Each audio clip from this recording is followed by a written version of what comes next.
சத்தி road Saravanampatti check போஸ்ட்லேருந்து Vilankurichi போகிற main ரோட்டில் வந்தீங்க அப்படின்னா ரெஜிஸ்டர் ஆஃபீஸ் தாண்டதுமே ரைட் சைடில் தியானலிங்கா பேக்கரி வருங்க. தியானலிங்கா பேக்கரிக்கு ஆப்போசிட் சைடில் வந்தீங்க அப்படின்னா கரெக்டாக வந்து நமக்கு ஒரு ரீசேல் பிளாட் வந்து இன்றைக்கி வந்து சேலுக்கு வந்துருக்குதுங்க.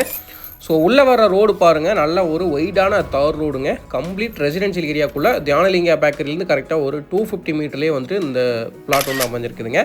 ஸோ இன்றைக்கி நம்ம அந்த பிளாட் பற்றி தான் பார்க்க போகிறோம். இதனுடைய மெஷர்மெண்ட் பார்த்தீங்க அப்படின்னா 29.5 59 அப்படின்ற மெஷர்மெண்ட்டுங்க. அகலம் 29ங்க, நீளம் வந்துட்டு 59ங்க.